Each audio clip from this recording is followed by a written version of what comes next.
ഇത് കുർബാനയോട് കാണിക്കുന്ന അനാദരവ്, അനുസരണക്കേട്. ഇത് ശീശ്മയിലേക്ക് നയിക്കും. പരിശുദ്ധ കുർബാനയോട് ഗുരുതരമായ അനാദരവ് പുലർത്തുന്ന എറണാകുളം വിമത തർക്കങ്ങൾ ക്രിസ്തീയ വിശ്വാസവുമായി പൊരുത്തപ്പെടുന്നതല്ല.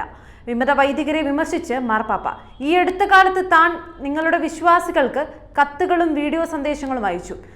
സഭയുടെ നന്മയെ അപകടപ്പെടുത്തുന്ന ഒരൊറ്റ കാര്യത്തിൽ മാത്രം ഫോക്കസ് ചെയ്താൽ അത് ഉപേക്ഷിക്കാൻ തയ്യാറായില്ലെങ്കിൽ അപകടകരമായ പ്രലോഭനങ്ങളിലേക്ക് വീഴുമെന്ന് താൻ അതിലൂടെ മുന്നറിയിപ്പ് നൽകിയിരുന്നതാണ്.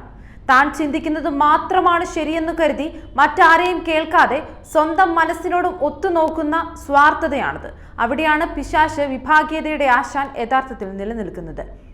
ആ പിശാച് നുഴഞ്ഞു കയറി നമ്മൾ ഒന്നായിരിക്കണമെന്ന കർത്താവിന്റെ ഹൃദ്യമായ താല്പര്യത്തെ അപകടപ്പെടുത്താൻ ശ്രമിക്കുന്നത്. ഏകത സംരക്ഷിക്കാൻ നമുക്ക് പ്രവർത്തിക്കാം. നമ്മുടെ സഹോദരീ സഹോദരന്മാർക്ക് വേണ്ടി അക്ഷീണം പ്രാർത്ഥിക്കാം. സീറോ മലബാർ സഭയ്ക്ക് അതിനിർണായകമായ ആഹ്വാനമാണ് ഫ്രാൻസിസ് പാപ്പ നൽകിയിരിക്കുന്നത്. മാർ ആൻഡ്രൂസ് താഴ്ത്ത് പിതാവ് മാർപ്പാപ്പയുമായും നടത്തിയ കൂടിക്കാഴ്ചയെപ്പറ്റി പറഞ്ഞത് ഇങ്ങനെയാണ്. നിയുക്ത major arch bishop Raphael Thattil പിതാവും സീറോ മലബാർ സഭയുടെ പെർമനന്റ് സിനഡ് അംഗങ്ങളും കൂരിയ മെത്രാനും സ്റ്റീഫൻ പിതാവും ഇന്ന് രാവിലെ മാർപ്പാപ്പയെ കണ്ടു. വളരെ സ്നേഹത്തോടെയാണ് പിതാവ് സ്വീകരിച്ചത്. തട്ടിൽ പിതാവ് ഔദ്യോഗികമായി മാർപ്പാപ്പയ്ക്ക് സഭയ്ക്ക് വേണ്ടിയുള്ള സന്ദേശം അറിയിച്ചു. അത് വളരെ സന്തോഷത്തോടെയാണ് മാർപ്പാപ്പ സ്വീകരിച്ചത്. ഏകദേശം 150ഓളം വരുന്ന സീറോ മലബാർ ഡെലിഗേറ്റ്സിന്റെ സാന്നിധ്യത്തിലാണ് മറുപടി അറിയിച്ചത്.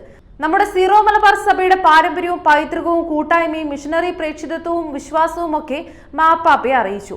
സഭ സഭയാകുന്നത് കൂട്ടായ്മയിലൂടെയാണെന്നും ആ കൂട്ടായ്മയുടെ ഭാഗമാണ് അനുസരണമെന്നും അല്ലെങ്കിൽ സഭയ്ക്ക് പുറത്തു പോകലാണെന്നും വളരെ വ്യക്തമായി മാർപ്പാപ്പ പറഞ്ഞു. മാർപ്പാപ്പയ്ക്ക് നമ്മുടെ സഭയിലുണ്ടായ എല്ലാ കാര്യങ്ങളും വളരെ വ്യക്തമായിട്ട് അറിയാമെന്നും വിഷയത്തിൽ മാർപ്പാപ്പയ്ക്ക് പൂർണ്ണ ബോധ്യമുണ്ട്. കൂടിക്കാഴ്ചയെ ഒരു നിയോഗമായി കാണുന്നു.